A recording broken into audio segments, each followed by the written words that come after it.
कृष्णा। राधे राधे। सभी भक्तों को सादर प्रणाम। आप सभी भक्तों का दिन मंगलमय हो। भगवान भोलेनाथ की कृपा सदा सर्वदा आप सभी पर बनी रहे। भक्तों, आज की इस वीडियो में आप श्रवण करेंगे शिव महापुराण के 14वें अध्याय की कथा। भक्तों, आज के इस अध्याय में युद्ध आरंभ, युद्ध की समाप्ति, शिव द्वारा शुक्राचार्य को निगलना, शुक्राचार्य की मुक्ति, अंधक को गणतत्व की प्राप्ति, शुक्राचार्य को मृत संजीवनी की प्राप्ति, बाणासुर आख्यान, बाणासुर को साप व उषा चरित्र अनिरुद्ध को बाण द्वारा नागपाश में बांधना तथा दुर्गा की कृपा से उसका मुक्त होना, श्री कृष्ण द्वारा राक्षस सेना का संहार, बाणासुर की भुजाओं का विध्वंस, बाणासुर को गणपत की प्राप्ति, गजासुर की तपस्या एवं वध, दुदुम्बी निषाद का वध, विदल और उत्पल नामक दैत्यों का वध की कथा का रसपान करेंगे। तो चलिए भक्तों, वीडियो शुरू करते हैं। सनत कुमार जी बोले, हे व्यास जी, जब इस प्रकार अंधक के उन तीनों मंत्रियों ने वहां आकर अंधक को सब बताया, तब क्रोधित होकर वह स्वयं वहां जाने को आतुर हो गया। तब मदिरा पान करके वह अपनी विशाल सेना को साथ लेकर मंदराचल पर्वत की ओर चल दिया। वह रास्ते में उसकी मुठभेड़ भगवान शिव के वीर गढ़ों से हुई। उसमें बड़ा भारी युद्ध हुआ। शिव गढ़ों ने दैत्य सेना को मार मार कर वहां से भगा दिया। वीर बलशाली दैत्य विरोचन, बलि, बाणासुर, सहस्त्रबाहु आदि बड़ी दृढ़ता से लड़े, परंतु शिव गढ़ों ने उन्हें वहां से खदेड़ कर ही दम लिया। उस समय वहां की धरती रक्त से लाल हो गई।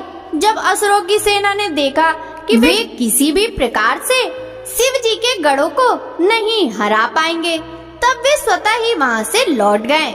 उधर जब वहां शांति हो गई, तो भगवान शिव अपनी प्रिया देवी पार्वती से बोले, हे प्रिय, मैं यहाँ पर अपने उत्तम पाशुपत व्रत का पालन करने के लिए आया था, परंतु यहाँ पर मेरे व्रत में विघ्न पड़ गया है, अतः मैं अब इस व्रत को यहाँ पर पूरा नहीं कर सकता।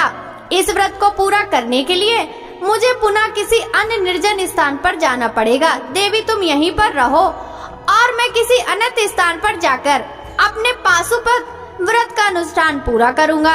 यह कहकर भगवान शिव अपने व्रत को पूरा करने के लिए वहाँ से किसी दूसरे वन में चले गए और देवी पार्वती वहीं मंदराचल पर्वत पर एक गुफा में रहने लगी।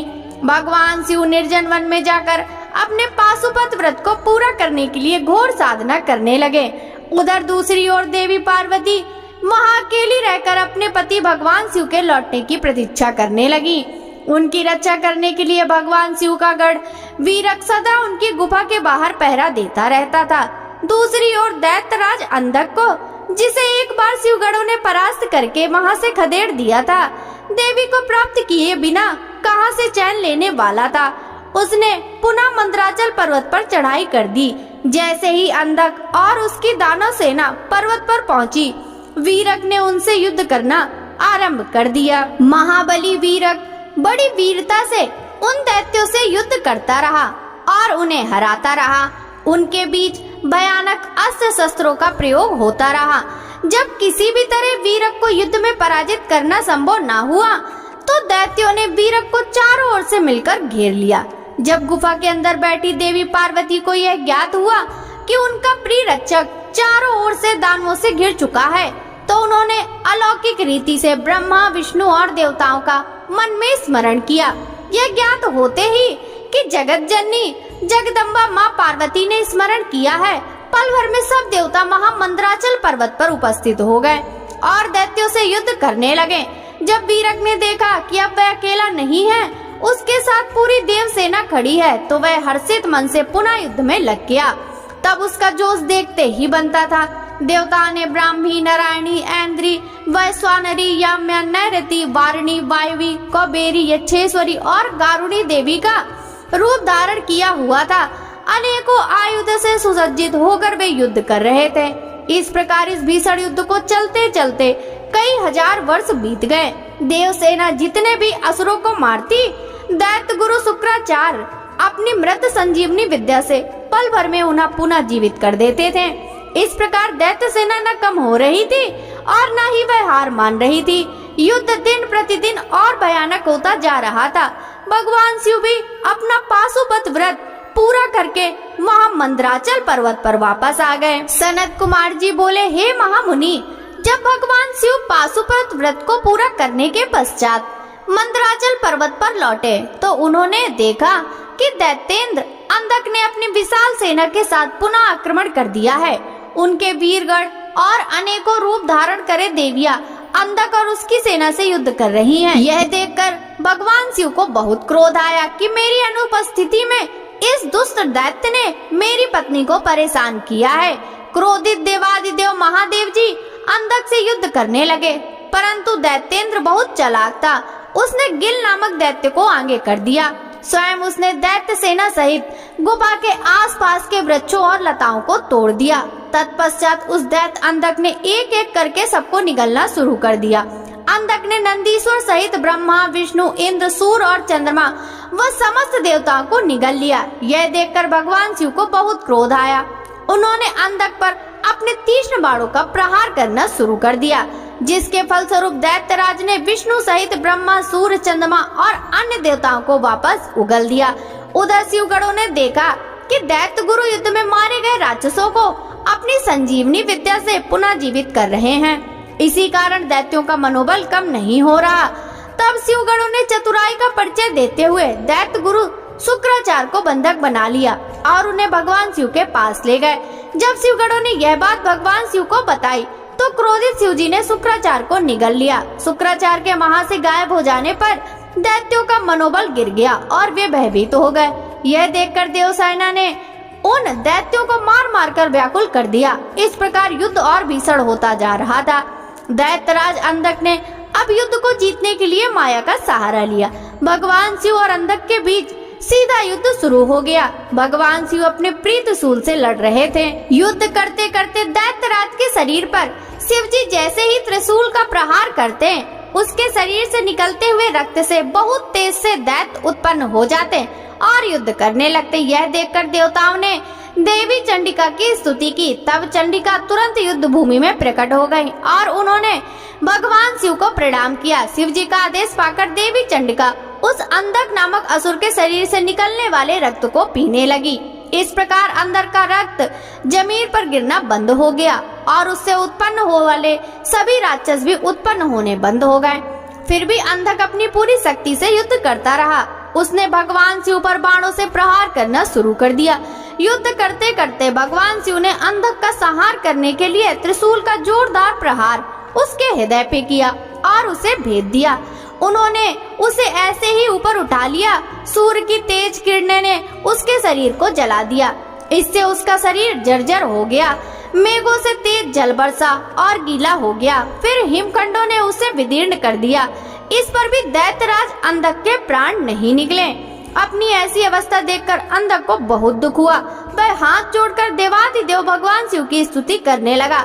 भगवान शिव तो भक्त वत्सल हैं और सदा ही अपने भक्तों के अधीन रहते हैं, तब भला वे अंधक पर कैसे प्रसन्न न होते। उन्होंने अंधक को क्षमा करके अपना गढ़ बना लिया। युद्ध समाप्त हो गया। सब देवता हर्षित होकर भगवान शिव की स्तुति करने लगे। भगवान शिव देवी पार्वती को साथ लेकर अपने गढ़ों सहित कैलाश पर्वत पर चले गए। सभी देवता अपने अपने लोकों को वापस लौट गए। व्यास जी बोले, हे ब्रह्मा पुत्र सनत कुमार जी, शिवगणों द्वारा जब शिव जी को यह ज्ञात हुआ कि दैत्य गुरु शुक्राचार्य दैत्यों को पुनः जीवित कर रहे हैं और शिवगण उन्हें बंदी बना लाए हैं, तब क्रोधित होकर शिव जी ने शुक्राचार्य को निगल लिया था। तब आगे क्या हुआ? भगवान शिव के उदर में शुक्राचार्य ने क्या किया? क्या भगवान शिव ने उन्हें भस्म कर दिया या फिर शुक्राचार्य अपने तेज के प्रभाव से शिव जी के उदर से बाहर निकल गए? कृपया कर मुझे ये बातें बताइए। व्यास जी के इन प्रश्नों को सुनकर सनत कुमार जी बोले, हे व्यास जी, भगवान शिव तो इस त्रिलोक के नाथ हैं। वे साक्षात ईश्वर हैं। उनकी आज्ञा के बिना इस संसार में कुछ भी नहीं होता। उनके कारण ही यह संसार चलता है। भगवान शिव के कारण ही देवताओं की हर युद्ध में जीत होती है। अंधक कोई साधारण दैत्य नहीं था। उसे यह बात ज्ञात थी।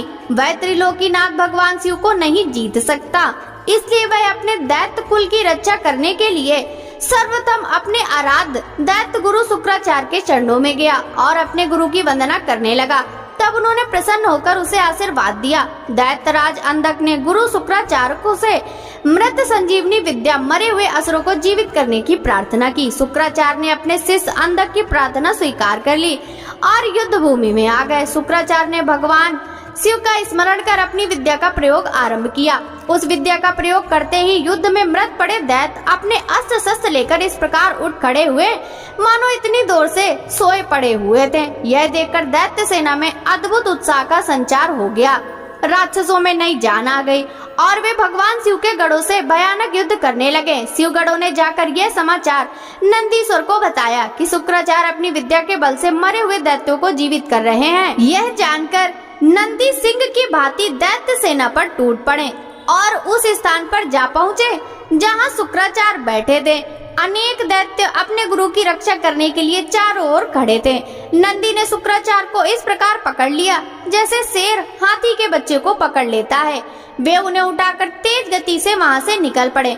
नंदीश्वर को इस प्रकार अपने गुरु को उठाकर ले जाते देखकर सभी दैत्य उन पर टूट पड़े, परंतु नंदी अपनी वीरता का परिचय देते हुए सबको पछाड़ते हुए आगे बढ़ते रहे। नंदी के मुख से भयानक अग्नि वर्षा हो रही थी जिससे दैत्य उनकी ओर बढ़ नहीं पा रहे थे।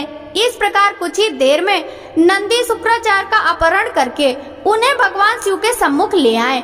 नंदी ने सारी बातें भगवान शिव को कह सुनाई। यह सब सुनकर देवाधिदेव महादेव जी का क्रोध बहुत बढ़ गया और उन्होंने दैत्य गुरु शुक्राचार्य को अपने मुंह में रखकर इस प्रकार निगल लिया जिस प्रकार कोई बालक अपनी पसंदीदा खाने की वस्तु को पल भर में ही सटक जाता है।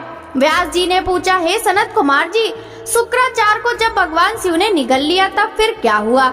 यह प्रश्न सुनकर सनत कुमार जी बोले, हे महर्षि, भगवान शिव ने क्रोधित होकर जब दैत्यों के गुरु शुक्राचार्य को निगल लिया तब वे शिव जी के उदर में पहुंचकर वहां से बाहर निकलने के लिए बहुत चिंतित हो गए और अनेक प्रकार के प्रयत्न करने लगे।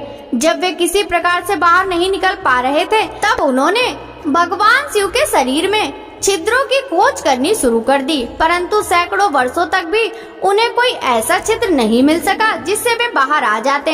इस प्रकार शुक्राचार्य बाहर न निकल पाने के कारण बहुत दुखी हुए और उन्होंने शिव जी की आराधना करने का निश्चय किया। तब उन्होंने शिव मंत्र का जाप करना प्रारंभ कर दिया। शिव मंत्र का जाप करते करते शुक्राचार्य शिव जी के शुक्राणुओं द्वारा उनके लिंग मार्ग से बाहर आ गए और हाथ जोड़कर भगवान शिव की स्तुति करने लगे। तब भगवान शिव और देवी पार्वती ने शुक्राचार्य को अपने पुत्र रूप में स्वीकार कर लिया और मुस्कुराने लगे। शिव जी बोले, हे भृगुनंदन, आप मेरे लिंग मार्ग से शुक्र की तरह बाहर निकले हैं, इसलिए आज से आप शुक्र नाम से विख्यात होंगे। आज से तुम मेरे और पार्वती के पुत्र हुए और सदा संसार में अजर अमर रहोगे। तुम्हें आज से मेरा परम भक्त माना जाएगा। तब शुक्राचार्य भगवान शिव की स्तुति करते हुए बोला, हे देवाधिदेव भगवान शिव, आपके सिर, नेत्र, हाथ, पैर और भुजाएं अनंत हैं। आपकी मूर्तियों की गणना करना सर्वथा असंभव है। आप 8 मूर्तियां कही जाती हैं। आप अनंत मूर्ति भी हैं। आप देवताओं तथा दानवों सभी की मनोकामनाओं को अवश्य पूरा करते हैं। बुरे व्यक्ति का आप ही संहार करने वाले हैं। मैं आपके चरणों की स्तुति करता हूँ। हे प्रभु, आप मुझ पर प्रसन्न हो। दैत्य गुरु शुक्राचार्य की ऐसी स्तुति सुनकर भक्त वत्सल भगवान शिव बहुत प्रसन्न हुए। तत्पश्चात भगवान शिव से आज्ञा लेकर शुक्राचार्य पुनः असुर सेना में चले गए और तब से वे शुक्राचार्य के रूप में विख्यात हुए। सनत कुमार जी बोले, हे महामुनि व्यास जी, भगवान शिव के उदर में शुक्राचार्य ने शिव मंत्र का जाप करके बाहर आने का मार्ग खोज लिया और बाहर आकर शिव जी की आज्ञा पाकर वे पुनः असुर राज्य में चले गए।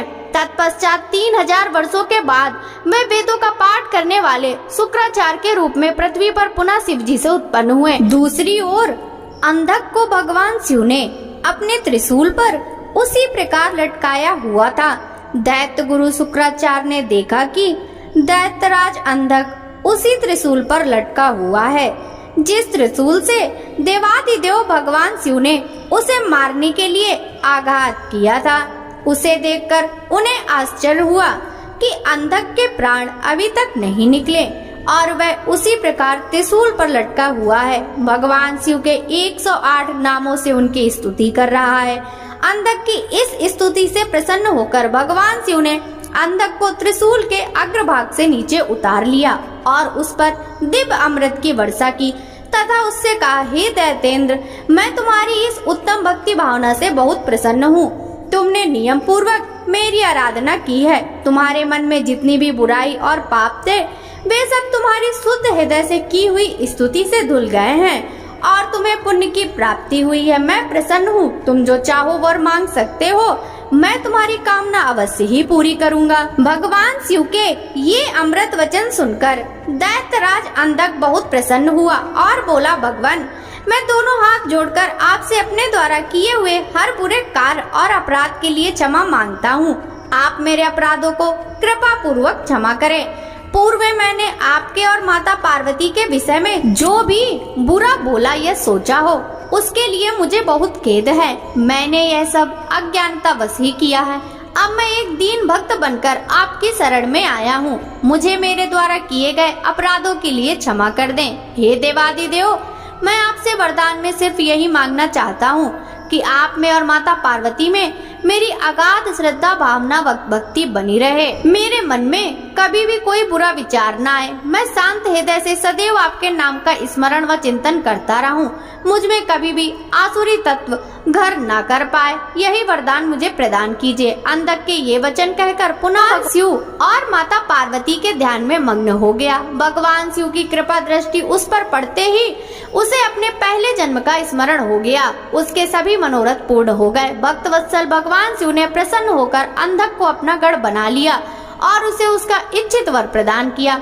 सनत कुमार जी बोले, हे व्यास जी, अब मैं आपको यह बताता हूँ कि दैत्य गुरु शुक्राचार्य को भगवान शिव से मृत्युंजय नामक मृत्यु को जीत लेने वाली उत्तम विद्या कैसे प्राप्त हुई।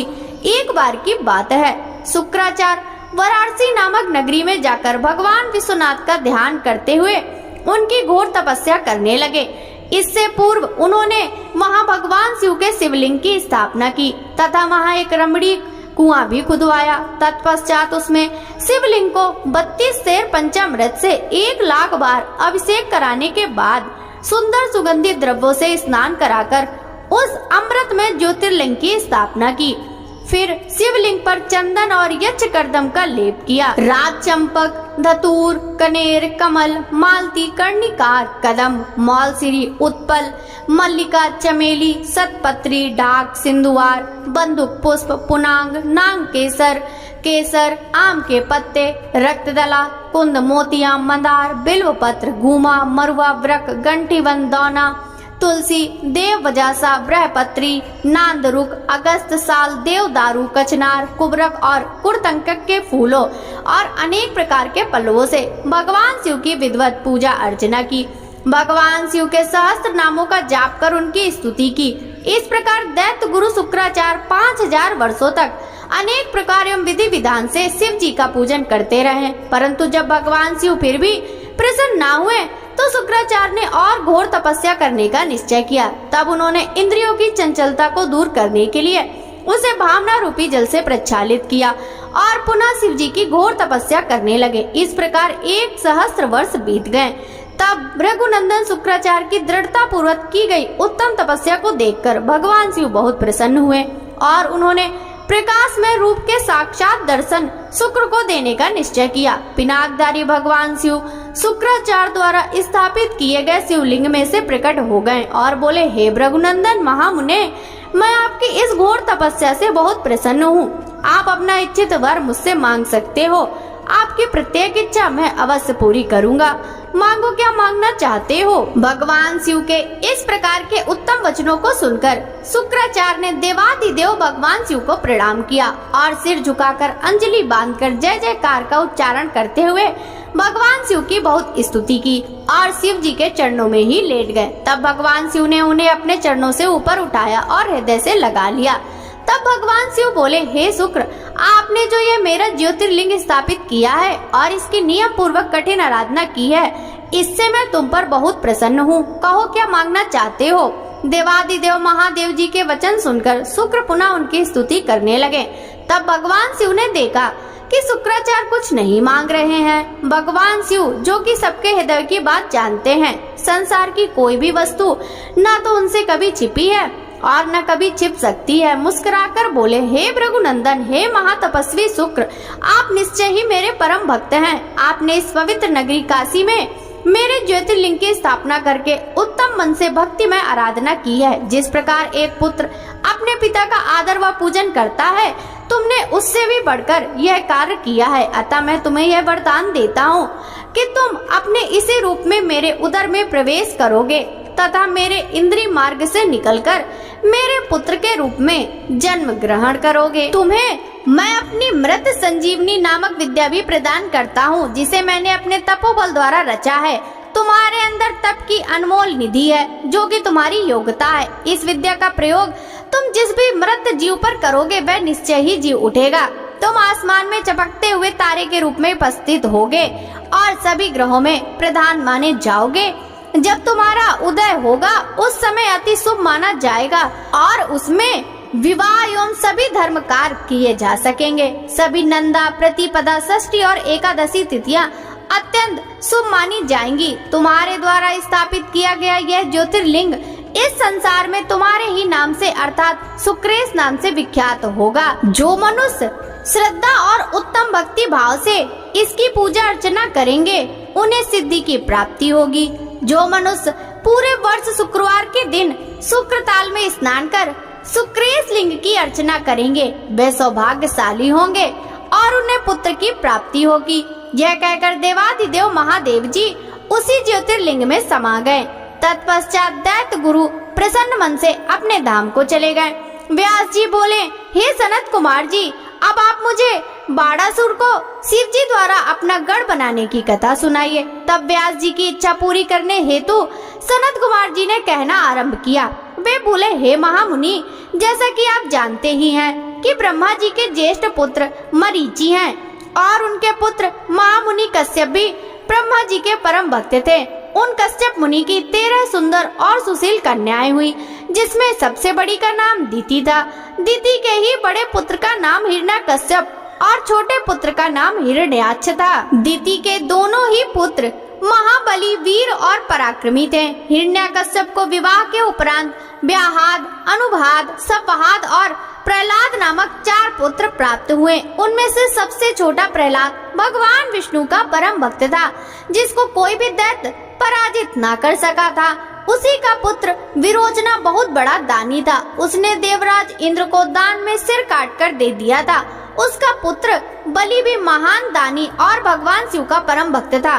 बलि ने वामन रूप धारण कर आए भगवान विष्णु को अपनी सारी भूमि दान में दे दी थी। बलि पुत्र औरस भी भगवान शिव का परम भक्त था। वह उदार, बुद्धिमान, सत्यनिष्ठ और दानी था। उस असुर ने अनेकों राज्यों को जीतकर अपने साम्राज्य का विस्तार किया था। यही नहीं, उसने त्रिलोक के अधिपतियों पर भी बलपूर्वक अपना अधिकार स्थापित कर लिया था। उसने अपनी राजधानी सोडितपुर में बनाई थी। वहीं औरस, जो कि महाराज बलि का पुत्र था, बाड़ासुर नाम से विख्यात हुआ था। उसके राज्य में सारी प्रजा खुश थी, परंतु देवताओं का वह घोर शत्रु था। एक बार बाड़ासुर अपनी हजारों भुजाओं से ताली बजाकर और तांडव नृत्य करके भगवान शिव को प्रसन्न करने की कोशिश करने लगा। भगवान शिव उसके नृत्य से प्रसन्न हो गए और उसके सामने प्रकट हो गए। उन्हें साक्षात अपने सामने पाकर बाड़ासुर प्रसन्नता पूर्वक महादेव को प्रणाम करके बोला, हे देवादिदेव, हे करुणा निधान, भक्त वत्सल शिव, आप मेरे राज्य के रक्षक हो जाइए। आप सदा अपने परिवार एवं गणों सहित मेरे नगर के अध्यक्ष बनकर प्रसन्नता पूर्वक यहाँ निवास करें। तब बाड़ासुर द्वारा मांगे गए वरदान को देते हुए परम ऐश्वर्य संपन्न भक्त वत्सल भगवान शिव ने अपने परिवार एवं गणों सहित बाड़ासुर के नगर में आना स्वीकार किया। तत्पश्चात वहां भगवान शिव निवास करने लगे। जब बाड़ासुर ने यह जाना तो वह तांडव नृत्य द्वारा उन्हें प्रसन्न करने लगा। तत्पश्चात उनकी स्तुति करने लगा और बोला, हे देवादिदेव महादेव, आप सब देवताओं में शिरोमणि हैं। आपकी कृपा दृष्टि पाकर ही मैं बलि हुआ हूँ। आप ही मुझे 1000 भुजाएं प्रदान की हैं। भगवान, आप धन्य हैं। आप सदा ही अपने भक्तों पर कृपा दृष्टि रखते हैं और उनके दुखों को दूर करते हैं। सनत कुमार जी बोले, हे महामुने, एक समय दैत्यराज बाड़ासुर ने त्रिलोकीनाथ भगवान शिव को तांडव द्वारा प्रसन्न किया। उसकी भक्ति भावना से शिव जी बहुत संतुष्ट थे तब उसने हाथ जोड़कर शिव जी की स्तुति करनी आरंभ की। वह बोला, हे महेश्वर, आपके आशीर्वाद से ही मैं इतना बलवान हुआ हूँ। आपने मुझे 1000 भुजाएं दी हैं, परंतु भगवान मैं इनका क्या करूं? इन 1000 भुजाओं का प्रयोग तो मैं सिर्फ युद्ध में ही कर सकता हूं। बिना युद्ध के मैं इनका क्या करूं? युद्ध किए बिना मेरे हाथों में सिर्फ खुजली होती रहती है, और जब मैं अपनी इस खुजली को मिटाने के लिए बड़े बड़े योद्धाओं और दिग्गजों से युद्ध करने के लिए उनके पास जाता हूँ तो वे मारे डर के भाग जाते हैं। जब मैंने पर्वतों को मसल कर अपनी खुजली शांत करना चाहा तो उन्होंने आत्मसमर्पण कर दिया। मैंने यम, कुबेर, देवराज, इंद्र, वरुण, निऋति आदि सभी देवताओं को जीत लिया है। अतः भगवान, अब मुझे कोई ऐसा महावीर, बली और पराक्रमी शत्रु बताइए जिससे युद्ध करके मेरी इन 1000 भुजाओं की खुजली शांत हो जाए। दैत्यराज बाणासुर के ऐसे अहंकार भरे वचनों को सुनकर भगवान शिव अत्यंत क्रोधित हुए और बोले, ओ अहंकारी दैत्य, तू बड़ा ही मूर्ख और अभिमानी है, तुझे धिक्कार है। मेरे परम भक्त और महादानी बलि का पुत्र होकर भी तुझ में इतना अहंकार व्याप्त है। अहंकार और अभिमान मनुष्य का सबसे बड़ा शत्रु है, उसे सदा ही पतन की ओर ले जाता है। तुझे भी अब अहंकार और अभिमान ने घेर लिया है, इसलिए अब तेरा पतन भी निश्चित है। अब तुझे कोई भी नहीं बचा सकता। निश्चय ही तेरा सामना अति शीघ्र ऐसे वीर और पराक्रमी से होगा जो तेरी इन गर्वीली भुजाओं को मदार की लकड़ी के समान पल भर में काट कर फेंक देगा। तेरे शस्त्रागार में वायु का भयानक उत्पात होगा। भगवान शिव के क्रोध भरे वचन को सुनकर भी मंदात बाणासुर पर कोई असर नहीं पड़ा। कहते हैं ना कि जब विनाश का समय आता है तो विधि विपरीत सोचना शुरू कर देती है। इसलिए बाणासुर को युद्ध के निकट आने का समाचार सुनकर अति प्रसन्नता हुई। उसने सुंदर सुगंधित पुष्पों से भगवान शिव की आराधना की और पुनः अपने महल में वापस आ गया। तत्पश्चात बाणासुर प्रसन्न मन से उस युद्ध की प्रतीक्षा करने लगा और मन में यही सोचने लगा कि भला मुझसे ज्यादा वीर पारंगत योद्धा और कौन हो सकता है जो मेरे सामने टिक सके और मेरी बलशाली भुजाओं को लकड़ी के समान काट कर फेंक सके। बाणासुर अपनी इन्हीं बातों में उलझा रहता था। दूसरी ओर बाणासुर नामक दैत्य की एक अति सुंदर एवं गुणवान कन्या थी जिसका नाम उषा था। उषा भगवान श्री हरि विष्णु की परम भक्त थी। एक दिन उषा वैशाख मास में श्रृंगार से सुसज्जित होकर रात्रि को विष्णु भगवान की पूजा अर्चना करने के पश्चात अपने कक्ष में विश्राम कर रही थी। तब उसे देवी पार्वती की शक्ति के फलस्वरूप सपने में भगवान श्री कृष्ण के पौत्र अनिरुद्ध के दर्शन हुए। तब दिव्य माया के वशीभूत उषा को अनिरुद्ध को देखकर बड़ी प्रसन्नता हुई और मन में ही वह उन्हें हृदय दे बैठी। जब सुबह वह जागी तो उसे उसी सुदर्शन युवक का स्मरण हो गया और वह उसके ध्यान में खो गई। जब उषा इस प्रकार से सपने में दिखाई गई, उस सुंदर युवक के ध्यान में खोई हुई थी, उसी समय उषा की प्रिय सखी चित्रलेखा उसके कक्ष में आई और अपनी सखी की ऐसी स्थिति देखकर उसने इस बारे में पूछा। तब उषा ने सारी बातें उसे बता दी और कहा, तुम्हें उस युवक को कहीं से भी ढूंढकर मेरे पास लाना है। यदि तुमने ऐसा नहीं किया तो मैं अपने शरीर का त्याग कर दूंगी। अपनी प्रिय सखी उषा के ऐसे वचन सुनकर चित्रलेखा को बहुत दुख हुआ और वह बोली, सखी ऐसी बातें मत कहो, भला तुम ही बताओ मैं उस पुरुष को कहां से लेकर आ सकती हूँ जिसे मैंने कभी नहीं देखा और जिसके बारे में कुछ भी नहीं जानती। पहले मुझे बताओ तो कि वह कौन है और कैसा दिखता है, तभी मैं तुम्हारी मदद कर सकती हूँ। सखी मैं तुमसे वादा करती हूँ कि वह पुरुष जहाँ कहीं भी होगा मैं उसका अपहरण करके तुम्हारे पास ले आऊंगी और तुम्हें खुशी देने की कोशिश करूंगी। अपनी सहेली चित्रलेखा की बातें सुनकर उषा को बहुत संतोष हुआ। तब चित्रलेखा ने वस्त्र के पर्दे पर अनेक देवताओं, दैत्यों, दानों, गंधर्वों, सिंधु, नागों और यक्षों के चित्र बना बनाकर उषा को दिखाए, परंतु उषा ने सबके लिए मना कर दिया। तब चित्रलेखा ने मनुष्यों के चित्र बनाने शुरू किए। उसने सूर, वसुदेव, राम, कृष्ण और अनेकों पुरुषों के चित्र बना दिए, परंतु उषा ने हाँ नहीं कहा। तब चित्रलेखा ने नरश्रेष्ठ प्रद्युम्न नंदन अनिरुद्ध का चित्र उकेरा, जिसे देखकर उषा का सिर लज्जा से आवर्त हो गया और उसके चेहरे पर लाली छा गई। वह खुशी से झूम उठी। उषा बोली, हे प्रिय चित्रलेखा, रात को जिसने मेरे स्वप्न में आकर मेरे मन को चुराया है वह यही है। मुझे इनसे मिलना है। तुम इन्हें अति शीघ्र मेरे पास ले आओ, वरना मुझे चैन नहीं आएगा। अपनी प्रिय सखी उषा के अनुरोध पर चित्रलेखा ज्येष्ठ कृष्ण चतुर्दशी की रात को द्वारका नगरी गई और वहां राजमहल से अनिरुद्ध को ले आई।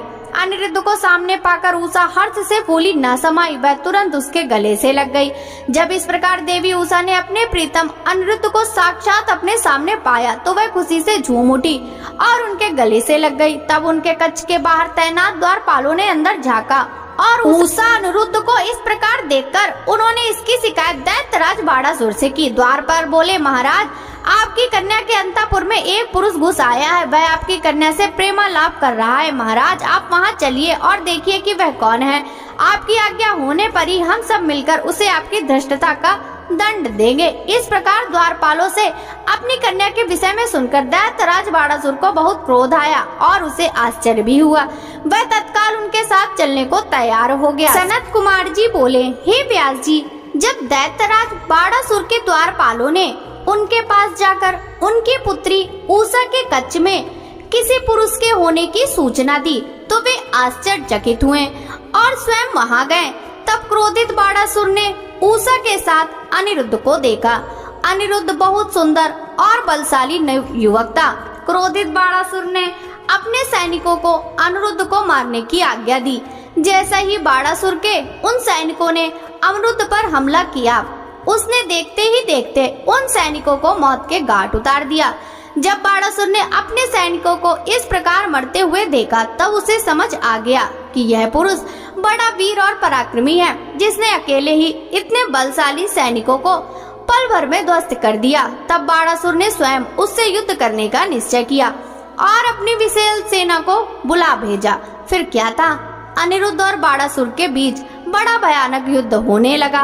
तब वीर अनिरुद्ध ने दैत्यराज बाड़ासुर को निशाना बनाकर एक दिव्य शक्ति छोड़ी, जिससे बाड़ासुर को भयानक चोट पहुंची।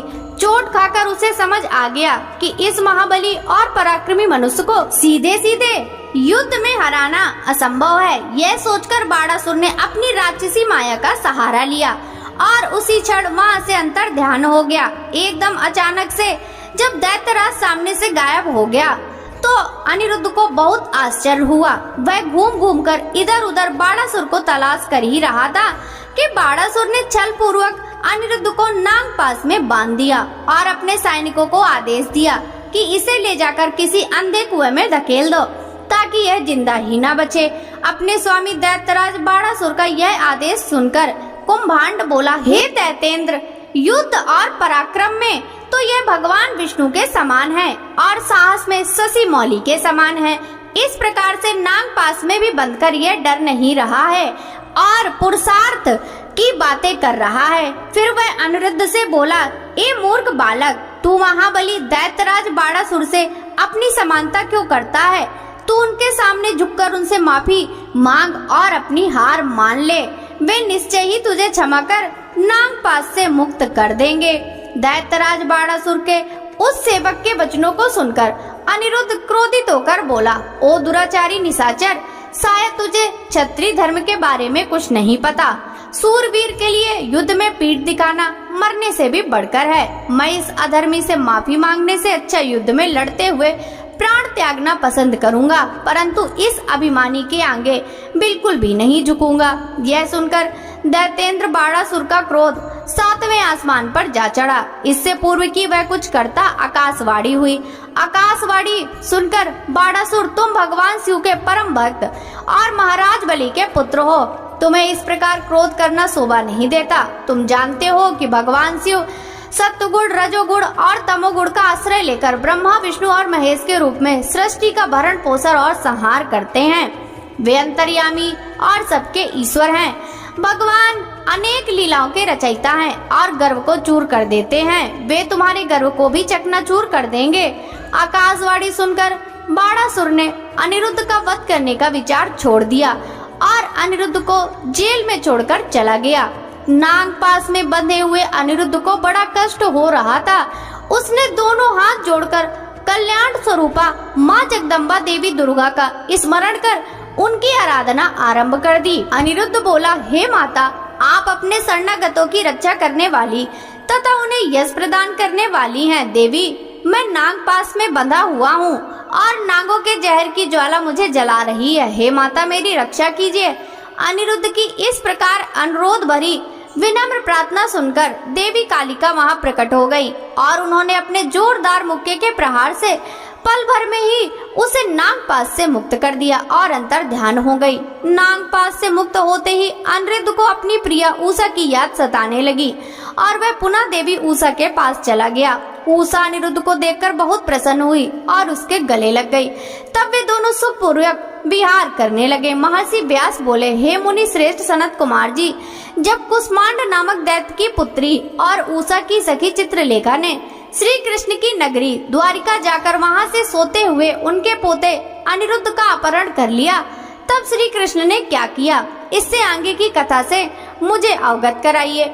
महर्षि व्यास के इस विनम्र आग्रह को सुनकर ब्रह्मपुत्र सनत कुमार जी बोले, हे व्यास जी, जब चित्रलेखा रात्रि की समय सोते हुए कुमार अनिरुद्ध को उठाकर ले गई और वहां सुबह द्वारिका में जब अनिरुद्ध अपने कक्ष में न दिखाई दिए तो उनकी तलाश आरंभ कर दी, परंतु वे जब द्वारिका में नहीं थे तो कहां से? जब अनिरुद्ध की माता आदि अन्य स्त्रियों को यह पता चला कि कुमार अनिरुद्ध अपने महल से गायब हैं, तो वहां रोना पीटना मच गया। सब स्त्रियां रो रो कर श्री कृष्ण से अनिरुद्ध को ढूंढ लाने की प्रार्थना कर रही थी। श्री कृष्ण भी बड़े परेशान थे कि आखिर अनिरुद्ध महल से गायब कहाँ हो गया। तभी वहां भगवान श्री कृष्ण के राजमहल में देवर्षि नारद का आगमन हुआ और नारद ने भगवान श्री कृष्ण को चिंतित देखा तो अपनी आदत के अनुसार सारी बातें उन्हें बता दी। सब कुछ जानकर भगवान श्री कृष्ण ने अपनी औच्छेहड़ी सेना के साथ दैत्यराज बाणासुर की राजधानी शोणितपुर पर चढ़ाई कर दी। प्रद्युम्न, युद्धुदान, सांब, सारण, नंद, उपनंद, बलभद्र और कृष्ण के सभी अनुवर्ती इस युद्ध में उनके साथ थे। जब इस प्रकार भक्तवत्सल भगवान शिव ने अपने परम भक्त बाणासुर पर संकट को आते देखा, वे स्वयं श्री कृष्ण से युद्ध करने के लिए आगे आ गए, क्योंकि शिव जी सदा ही अपने भक्तों के अधीन रहते हैं। तब भगवान शिव और कृष्ण की सेना में बड़ा भयानक युद्ध आरंभ हो गया। दोनों सेनाएं एक दूसरे पर विविध दिव्यास्त्रों का प्रयोग कर रही थी। दोनों में से कोई भी सेना हार मानने को तैयार नहीं थी। तब भगवान श्री कृष्ण स्वयं देवादिदेव भगवान शिव के पास गए और हाथ जोड़कर उन्हें प्रणाम कर उनकी स्तुति करने लगे। श्री कृष्ण बोले, हे देवादिदेव, हे भक्त वत्सल, हे करुणा निधान भगवान शिव, आप सब प्रकार के गुणों से प्रकाशित हैं और आप अपने दुखों में डूबे हुए भक्तों को दुख के सागर से उबारते हैं। भगवान, आज आप क्यों इस संसार की माया में लिप्त हो रहे हैं? प्रभु, यह तो आपके आदेश अनुसार ही हो रहा है। पूर्व में आपने ही गर्व से भरे दैत्यराज बाणासुर को शाप दिया था कि उसकी 1000 भुजाओं का नाश शीघ्र ही होगा। इस समय तो मैं आपके उसी शाप को फलीभूत करने के लिए ही यहाँ आया हूँ। इसलिए आप अपनी आज्ञा प्रदान करें और शाप को पूरा होने दें। श्री कृष्ण के इस प्रकार के वचन सुनकर देवादिदेव भगवान शिव बोले, तात, आप सही हैं, कह रहे हैं, परंतु आप तो जानते ही हैं मैं सदा ही अपने भक्तों के बस में रहता हूँ। इसलिए अपने भक्त बाणासुर की रक्षा करने के लिए ही मैं आपसे युद्ध करने को उद्यत हुआ। आपको भी अपना कार्य पूर्ण करना है और शाप को भी पूर्ण करना है। इसलिए दैत्यराज बाणासुर से युद्ध करने से पहले आप मुझे जम्रास्त्र नामक शस्त्र द्वारा जीर्ण कर दीजिए, फिर अपने कार्य को पूरा कीजिएगा। भगवान शिव की आज्ञा का पालन करते हुए भगवान श्री कृष्ण ने तुरंत जम्रास्त्र नामक अस्त्र छोड़ा, जिसके फलस्वरूप भगवान शिव जीर्ण हो गए और मोहित होकर युद्ध को भूल गए। तब भगवान श्री कृष्ण खड़ग, गदा और रिष्टि आदि अस्त्रों से दैत्यराज बाणासुर की विशाल सेना का संहार करने लगे। व्यास जी ने सनत कुमार जी से पूछा, हे ब्रह्मपुत्र सनत कुमार जी, जब भगवान शिव को श्री कृष्ण ने जम्रास्त्र से मोहित कर दिया तब वहाँ उस युद्ध में क्या हुआ? सनत कुमार ने बताया, व्यास जी, जब युद्ध भूमि में श्री कृष्ण ने जम्रास्त्र का प्रयोग किया तो देवादिदेव भगवान शिव अपने शिव गणों सहित मोहित हो गए और संग्राम भूमि में ही सो गए। तब दैत्यराज बाणासुर अपने रथ पर बैठकर श्री कृष्ण से युद्ध करने के लिए आया। बाणासुर के रथ के घोड़ों की लगाम उसके सेनापति कुष्मांड के हाथों में थी अनेकों प्रकार के आयुधों से सुसज्जित होकर बाणासुर भीषण युद्ध करने लगा। दोनों पक्षों में काफी समय तक युद्ध चलता रहा। श्री कृष्ण जी ने भगवान शिव का स्मरण करके हाथों में सार्ग धनुष उठा लिया और बाणासुर पर बाणों की वर्षा करने लगे, परंतु बाणासुर भी वीर और पराक्रमी था। उन पर बाणों को अपने पास आने से पहले ही काट डालता। बाणासुर की वीरता से सारी कृष्ण सेना भयभीत होने लगी। उसके दैत्य भी बड़ी बहादुरी से लड़ रहे थे। बाणासुर ने देखते ही देखते संपूर्ण यादव वंश को मूर्छित कर दिया। यह दृश्य देखकर श्री कृष्ण अत्यंत क्रोधित हो उठे। श्री कृष्ण ने गर्जना करते हुए अनेक प्रचंड बाणों को चलाकर उसके रथ और धनुष को तोड़ दिया। तब बाणासुर गदा लेकर कृष्ण की ओर दौड़ा। फिर दोनों में गदा युद्ध होने लगा। बाणासुर ने श्री कृष्ण पर गदा का भीषण प्रहार किया, जिससे वे एक पल के लिए धरती पर गिर पड़े, परंतु अगले ही क्षण उठकर पूरे वेग के साथ दैत्येंद्र से युद्ध करने लगे। उन दोनों के बीच इस प्रकार भीषण युद्ध चलता रहा। तब एक दिन भगवान श्री कृष्ण बहुत क्रोधित हुए और उन्होंने मन में भगवान शिव का स्मरण करते हुए हाथ में परम दिव्य सुदर्शन चक्र उठा लिया और दैत्यराज बाणासुर की भुजाएं लकड़ी की तरह काट डाली। अब बाणासुर की केवल 4 भुजाएं ही शेष थी। तब क्रोधित श्री कृष्ण ने सुदर्शन चक्र द्वारा ही बाणासुर का सिर काटना चाहा। उसी समय भगवान शिव मोह निद्रा से जाग गए और बोले, हे देवकी नंदन, आप तो सदा ही मेरी आज्ञा का पालन करते हैं। मैंने आपको बाणासुर की भुजाएं काटने को ही आज्ञा दी थी। यह मैंने अपने इस भक्त के गर्व को तोड़ने के लिए किया था। अपने भक्त की सदा रक्षा करना मेरा धर्म है, इसलिए आप बाणासुर के वध की इच्छा त्याग दीजिए और अपनी शत्रुता को भूल जाइए। बाणासुर की पुत्री उषा और आपके पौत्र अनिरुद्ध एक दूसरे के होकर जीना चाहते हैं, इसलिए उन दोनों को विवाह के पवित्र बंधन में बांधकर आप अपने साथ द्वारिका ले जाइए। यह कहकर भगवान शिव ने बाणासुर और श्री कृष्ण से मित्रता करा दी और स्वयं वहां से अंतर्धान होकर शिवलोक को चले गए। तब बाणासुर श्री कृष्ण को आदर सहित अपने महल में ले गया और उनका वहां बहुत आदर सत्कार किया। तत्पश्चात शुभ मुहूर्त में अपनी पुत्री उषा और श्री कृष्ण के पौत्र अनिरुद्ध का विवाह संपन्न करा के उन्हें अनेक बहुमूल्य रत्नों और हीरो जवाहरात के साथ विदा किया। सनत कुमार जी बोले, हे महामुनि व्यास जी, जब भगवान शिव बाणासुर और श्री कृष्ण में मित्रता करवा रहे थे करके वहां से अंतर ध्यान हो गए, तब बाणासुर ने श्री कृष्ण के साथ आदर पूर्वक अपनी पुत्री एवं दामाद को विदा कर दिया। इस प्रकार जब वे चले गए तब अकेले में बैठकर बाणासुर ने अपने आचरण के विषय में बहुत सोचा और उसे अपनी करनी पर बहुत पश्चाताप हुआ। तब वह सीधा अपने पूजा गृह में चला गया और वहां जाकर भगवान शिव के दिवाले के सामने बैठकर रोने लगा। फिर उसने भगवान शिव को प्रसन्न करने के लिए उनकी विधि विधान सहित स्तुति करनी आरंभ कर दी। दैत्यराज बाणासुर ने अनेकों मंत्रों एवं स्तोत्रों द्वारा अपने आराध्य भगवान शिव की स्तुति की।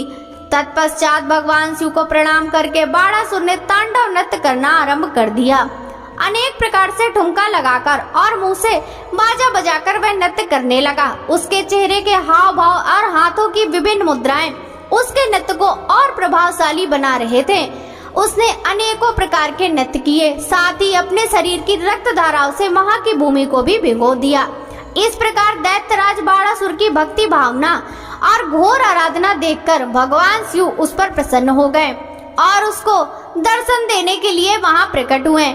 भगवान शिव को इस प्रकार अपने सामने पाकर दैत्येंद्र ने उन्हें प्रणाम किया और अनेकों प्रकार से उनकी स्तुति करने लगा, जिसे सुनकर भगवान शिव बोले, हे दैत्यराज बाणासुर, मैं तुम्हारी उत्तम भक्ति भावना से बहुत प्रसन्न हूँ। जो मांगना चाहते हो मांग लो, मैं तुम्हें आज तुम्हारी मन वांछित वस्तु प्रदान करूंगा। भगवान शिव द्वारा वरदान मांगने के लिए कहे जाने पर बाणासुर बोला, हे देवाधिदेव भगवान शिव, यदि आप मुझ पर प्रसन्न हैं तो मुझे अपना कृपा पात्र बनाइए। भगवान मेरी पुत्री उषा और अनिरुद्ध का पुत्र ही मेरे सोडितपुर का राज्य संभाले। मेरा भगवान विष्णु से वैर भाव मिट जाए, मेरे अंदर व्याप्त रजोगुण और तमोगुण का नाश हो जाए और पुनः दैत्य भाव उत्पन्न न हो। मुझे शिव भक्तों से स्नेह हो, मुझे आपके गणनायक तत्व की प्राप्ति हो। इस प्रकार के वचन सुनकर भगवान शिव बोले, तथास्तु बाणासुर, तुम्हें निश्चय ही मेरे गणनायक पद की प्राप्ति होगी। तुम्हारी सभी इच्छाएं अवश्य ही पूरी होंगी। यह कहकर भगवान शिव वहां से अंतर ध्यान हो गए। शिव जी के प्रसाद से बाणासुर ने महाकाल तत्व प्राप्त किया, जिसे पाकर वह बड़ा प्रसन्न हुआ। सनत कुमार जी बोले, हे व्यास जी, अब मैं आपको भगवान शशि मौली द्वारा दानवराज गजासुर के संहार की कथा सुनाता हूँ। गजासुर महिषासुर का पुत्र था। जब गजासुर को यह पता चला कि देवताओं के हितों की रक्षा करने के लिए उसके पिता महिषासुर का वध कर दिया गया है, तब उसे देवताओं पर बड़ा क्रोध आया। तब गजासुर ने देवताओं से इसका बदला लेने के लिए घोर तपस्या करनी आरंभ कर दी। काफी समय तक गजासुर ब्रह्मा जी को प्रसन्न करने हेतु तप करता रहा, परंतु ब्रह्मा जी वहाँ प्रकट नहीं हुए। इधर दूसरी ओर उसके तप की ज्वाला धधकती जा रही थी, जिससे देवता चिंतित हो उठे। गजासुर की तपस्या से दग्ध होकर सभी देवता ब्रह्मा जी की शरण में आए और उन्हें गजासुर की तप की अग्नि में जलने की बात बताई। तब ब्रह्मा जी गजासुर को वरदान देने के लिए गए। गजासुर ने ब्रह्मा जी की स्तुति कर उनसे महाबली और अजय होने का वरदान प्राप्त किया। तत्पश्चात ब्रह्मा जी उसे वर देकर वहां से अंतर ध्यान हो गए। ब्रह्मा जी से अपना मनचाहा वरदान पाकर गजासुर प्रसन्नता पूर्वक अपने स्थान को आ गया। वरदान पाकर वह गर्वित महसूस कर रहा था। उसने चारों दिशाओं में अपने राज्य का विस्तार करना आरंभ कर दिया। उसने तीनों लोकों सहित देवता, असुरों, मनुष्यों और इंद्रादि तथा सब गंधर्वों को जीतकर उनके तेज का हरण कर लिया। उसने सभी को बहुत परेशान किया। पृथ्वी पर रहने वाले सभी ऋषि मुनियों, तपस्वियों, साधु संतों और ब्राह्मणों को गजासुर दुख देने लगा तथा उनके कार्यों में बाधा डालने लगा। इस प्रकार गजासुर अपना राज फैलाता जा रहा था। एक बार भगवान शिव की प्रिय नगरी काशी में जाकर वहां सबको सताने लगा। तभी सब देवता मिलकर भगवान शिव के पास गए और उनसे हाथ जोड़कर प्रार्थना करने लगे, हे भक्तवत्सल, हे कृपा निधान, उस गजासुर नामक दैत्य से हमारी रक्षा करें। देवताओं की प्रार्थना मानकर भगवान शिव सबकी रक्षार्थ अपना त्रिशूल लेकर गजासुर का वध करने के लिए पहुँचे। तब भगवान शिव और दैत्यराज गजासुर में बड़ा भयानक युद्ध हुआ। वह तलवार लेकर शिव जी पर झपटा। शिव जी त्रिशूल द्वारा उस पर प्रहार करने लगे। अंत में देवादिदेव भगवान शिव ने त्रिशूल का वार किया और उसे त्रिशूल के सहारे ऊपर उठा लिया। इस प्रकार जब त्रिशूल से उसके शरीर को भेद दिया, तब अपना अंतिम समय निकट जानकर दैत्यराज गजासुर भगवान शिव की आराधना करने लगा और शिव जी को प्रसन्न करने हेतु उनकी स्तुति करने लगा। गजासुर बोला, हे महादेव, हे कल्याणकारी, हे भक्तवत्सल, आप तो सबके ईश्वर हैं, देवों के देव महादेव हैं। आप सदा ही अपने भक्तों की रक्षा करते हैं और सदा भक्तों के अधीन रहते हैं। आप सबका कल्याण करने वाले तथा सबके कष्टों का निवारण करने वाले हैं। आप निर्गुण निराकार हैं। सब शरणागतों की रक्षा कर आप उनकी इच्छाओं को पूरा करते हैं। ऐसे देवादिदेव भगवान महादेव शिव को मैं प्रणाम करता हूँ। प्रभु, मुझ पर प्रसन्न होइए और मेरे कष्टों का निवारण कीजिए। दैत्यराज गजासुर की भक्ति भावना से की हुई उत्तम प्रार्थना को सुनकर भगवान शिव को बहुत प्रसन्नता हुई। वे बोले, दैतेंद्र, मैं तुम पर प्रसन्न हूँ, जो चाहो मांग सकते हो। तुम्हारी मनोकामना मैं अवश्य ही पूरी करूँगा। भगवान शिव के वचनों को सुनकर गजासुर प्रसन्नता पूर्वक बोला, हे देवादिदेव भक्तवत्सल भगवान शिव, यदि आप सच में मेरी आराधना से प्रसन्न हैं, तो मेरी विनती स्वीकार कर प्रभु, आप अपने पवित्र त्रिशूल से मेरे शरीर को स्पर्श किया है, इसलिए मैं चाहता हूँ कि मेरे शरीर का चर्म आप धारण करें। भगवान, आप सदा मेरी खाल को ही ओढ़ना धारण करें और आज से आप कृतिवासा नाम से विख्यात हो। भगवान शिव ने प्रसन्नता पूर्वक दैत्यराज गजासुर को उसका इच्छित वर प्रदान किया और बोले, हे गजासुर, तुम्हारे शरीर को आज मेरी प्रिय काशी नगरी से मुक्ति मिलेगी। तुम्हारा शरीर यहाँ मेरे ज्योतिर्लिंग के रूप में स्थापित होगा और कृतिवासेश्वर नाम से जग प्रसिद्ध होगा। इसके दर्शनों से मनुष्य को मुक्ति और मोक्ष की प्राप्ति होगी।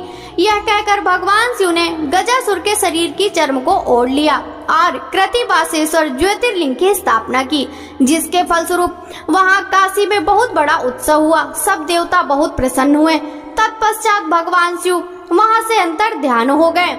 सनत कुमार जी बोले, हे व्यास जी, अब मैं आपको भगवान शिव द्वारा दुदुम्बि निरहाद नामक दैत्य के वध की कथा बताता हूँ। जब भगवान श्री हरि विष्णु ने महाबली हिरण्याक्ष का वध किया, तब हिरण्याक्ष की माता दिति को बहुत दुख हुआ। तब देवताओं के घोर शत्रु दुदुम्बि निरहाद ने दिति को अपने साथ मिला लिया और उनसे कहा कि देवताओं की ताकत को तभी कम किया जा सकता है जब उनकी पूजा करने वाले ब्राह्मणों को नष्ट कर दिया जाए। जब ब्राह्मण नष्ट हो जाएंगे तब यज्ञ नहीं होंगे, और जब यज्ञ नहीं होंगे तब देवताओं को भोजन नहीं मिलेगा तथा इस कारण से वे निर्बल हो जाएंगे। यह विचार मन में करके वह दुष्ट फिर विचार करने लगा और तपस्या करने वाले ब्राह्मणों की खोज करने लगा। जब उन्हें यह ज्ञात हुआ कि काशी नगरी ब्राह्मणों की भूमि है, इसलिए सर्वप्रथम हमें वहीं अपना कार्य आरंभ करना चाहिए, वह दुदुम्बी निरहाद नामक दैत्य कुशा और समिधा ले जाने वाले ब्राह्मणों को मारने लगा। वह नदियों और तालाबों में जल जीव बनकर छिप जाता था।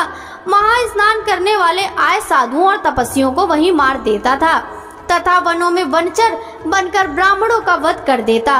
रात में बाघ का रूप धारण करके ब्राह्मणों को खाने लगा। दिन में वह मुनियों की तरह ध्यान लगाकर मुनियों के बीच बैठ जाता। इस प्रकार उस दुष्ट राक्षस ने बहुत सारे ब्राह्मणों का वध कर दिया। एक शिवरात्रि के दिन भगवान शिव का एक भक्त देवालय में बैठकर भगवान शिव का पूजन करने के पश्चात ध्यान कर रहा था। निरहाद ने जब इस प्रकार उसे अकेला देखा तो बाघ का रूप धारण करके उसे खाने के लिए आगे बढ़ा, परंतु उसने पहले ही अपने चारों ओर शिव मंत्र रूपी कवच धारण किया हुआ था, इसलिए वह शिव भक्त को खा नहीं सका। इधर भक्त वत्सल भगवान शिव ने अपने भक्त पर आए उस संकट को जान लिया। वह उसकी रक्षा के लिए शिवलिंग से प्रकट हो गए और जैसे ही दुदुम्बी निरहाद दोबारा बाघ के रूप में उस ब्राह्मण पर झपटा, भगवान शिव ने उसे धर दबोचा। फिर उसे बगल में दबाकर उन्होंने उसके सिर पर मुक्के से प्रहार किया। जब दैत्य की भयानक चिंगार से पूरा आकाश गूंज उठा, जिसे सुनकर आसपास जो भी ब्राह्मण और तपस्वी थे तुरंत उस स्थान की ओर दौड़े। वहां का अद्भुत दृश्य देखकर आश्चर्यचकित हो गए। भगवान शिव ने उस दुदुम्बी निरहाद नामक असुर को अपनी बगल में दबा रखा था। यह देखकर सभी ब्राह्मण और भक्तजन हाथ जोड़कर भगवान शिव की आराधना करने लगे। तब उनकी भक्ति भावना से की गई आराधना को सुनकर भगवान शिव बोले, हे मेरे प्रिय भक्तों, जो मनुष्य यहाँ आकर श्रद्धा भाव से मेरे स्वरूप का दर्शन करेगा, मैं उसके सभी कष्टों और दुखों का नाश कर दूंगा। मेरे इस लिंग का स्मरण करने के पश्चात आरंभ किए गए हर कार्य में मनुष्यों को सफलता मिलेगी। इस संसार में जो भी मनुष्य व्याघ्रेश्वर नामक उत्तम शिवलिंग के प्राकट्य के इस उत्तम चरित्र को स्वच्छ निर्मल मन एवं श्रद्धा भाव से सुनेगा, सुनाएगा, पढ़ेगा या पढ़ाएगा, उसकी सभी मनोकामनाएं अवश्य पूरी होंगी तथा उसके समस्त दुखों और कष्टों का नाश होगा। अंत में उस मनुष्य को मोक्ष की प्राप्ति होगी। भगवान शिव की उत्तम लीला से संबंधित यह कथा स्वर्ग, यश और आयु को प्रदान करने वाली तथा वंश वृद्धि करने वाली है। सनत कुमार जी बोले, हे महामुनि वेद व्यास जी, अब मैं आपको विदल और उत्पल नामक दो महादैत्यों के विनाश की कथा सुनाता हूँ। विदल और उत्पल दैत्यों ने ब्रह्मा जी की कठोर तपस्या कर उनसे भी पुरुष के हाथों न मरने का वरदान प्राप्त कर लिया था। यह वरदान पाकर वे दोनों दैत्य अपने को महावीर, बलवान और महापराक्रमी समझने लगे थे। तब उन्हें अपने पर बड़ा अभिमान हो गया। उन्होंने अपने बल से सारे ब्रह्मांड को जीतकर अपने वश में कर लिया। तत्पश्चात सब देवताओं को भी युद्ध में परास्त कर दिया और उनके स्वर्ग लोक पर अधिकार कर लिया। तब सब देवताओं ने ब्रह्मा जी को अपनी व्यथा सुनाई।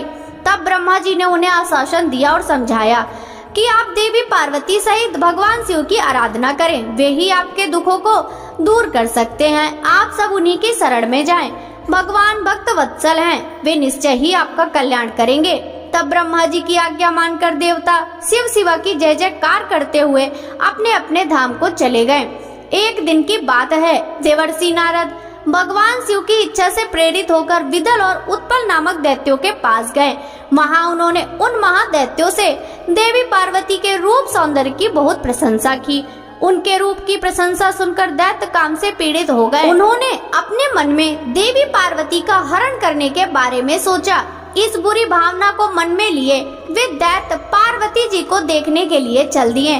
एक बार जब देवी पार्वती अपनी सहेलियों के साथ गेंद से खेल रही थी, तब आकाश मार्ग से जाते समय उन दुराचारी दैत्यों की दृष्टि देवी पार्वती पर पड़ी। वे दैत्य महागढ़ शिवगढ़ों का रूप धारण करके उनके निकट पहुँचे। उनकी आंखों की चंचलता को देखकर भगवान शिव ने उन्हें तुरंत पहचान लिया।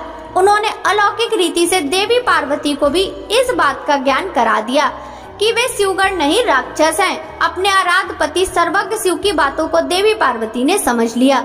महादैत्यों को उनकी करनी का फल चखाने के लिए देवी पार्वती ने सखियों से साथ खेलते खेलते इस प्रकार से गेंद घुमाकर मारी कि चोट से चक्कर खाकर विदल और उत्पल नामक दैत्य धरती पर इस प्रकार गिर पड़े जैसे तेज वायु के झोंके से पके हुए फल टपक कर धरती पर गिर जाते हैं।